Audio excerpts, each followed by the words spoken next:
আমার আজকের রেসিপি আরও একটা বহু পুরনো দিনের অতি সুস্বাদু রান্না ঝিঙে বাহার। হাতে সময় না থাকলেও খুব ঝটপট কিন্তু এই রেসিপিটা বানিয়ে ফেলা যায়, আর গরম ভাতের সাথে এটা খেতে ভীষণ ভালো লাগে। ঝিঙে বাহার অনেক রকমভাবেই করা যায়, তবে ইজিয়েস্ট মেথড মানে সবচেয়ে সোজা হচ্ছে এভাবে করে রান্না করলে, আর হয়ে যায় কিন্তু ভীষণ তাড়াতাড়ি। যদি হাতের সামনে সমস্ত উপকরণ সাজানো থাকে তাহলে কিন্তু মাত্র 15 মিনিট সময় লাগে রান্নাটা করতে, আর উপকরণ লাগে ভীষণই অল্প। তো রেসিপিটা পছন্দ হলে অবশ্যই লাইক শেয়ার কমেন্ট করতে কিন্তু ভুলবেন না। তো চলুন রান্নাটা শুরু করা যাক। ঝিঙে নিয়েছি 500 গ্রাম আমি এখানে।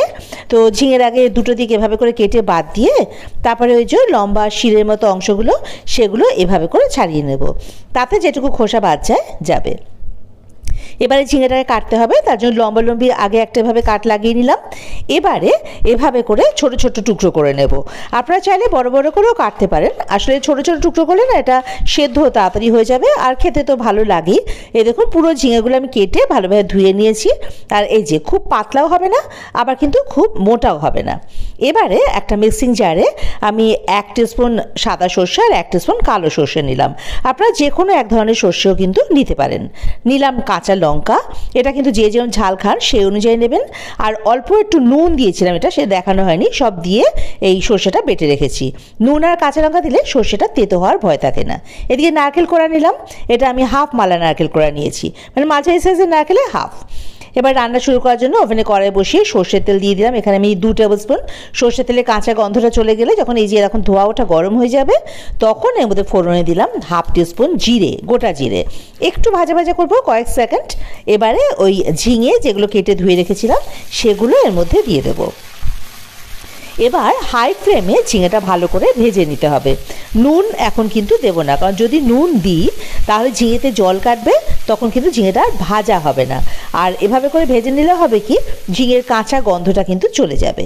এই যে দেখুন মিনিট 5 সময় ধরে ঝিঙেটা আমি ভেজে নিয়েছি।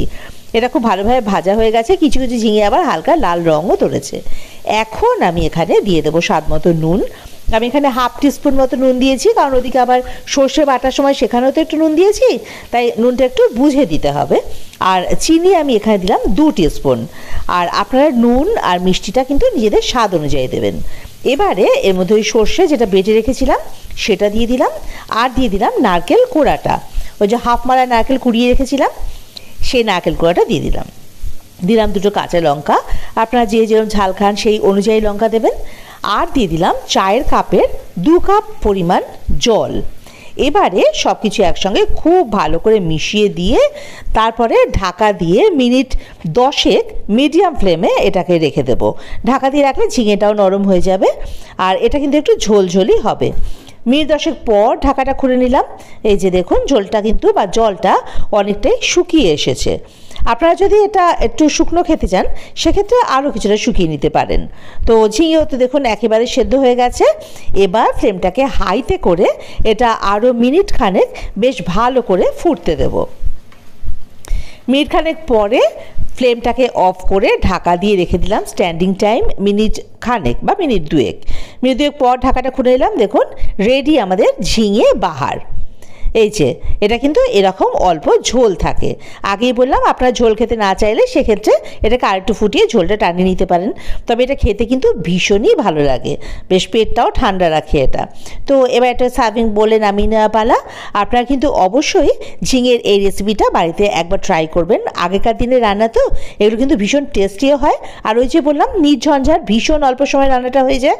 তো আপনাদের কেমন লাগলো সেটা কিন্তু আমাকে কমেন্ট বক্সে জানাতে ভুলবেন না। আর যদি রেসিপিটা ভালো লাগে তাহলে অবশ্যই আমার চ্যানেলটা সাবস্ক্রাইব করে আমার পাশে থাকার অনুরোধ রইল। বেল আইকনটা কিন্তু প্রেস করতে ভুলবেন না, তাতে করে আমি কোনো নতুন রান্না আপলোড করলে তার নোটিফিকেশানটা সবার আগে আপনাদের কাছে পৌঁছে যাবে।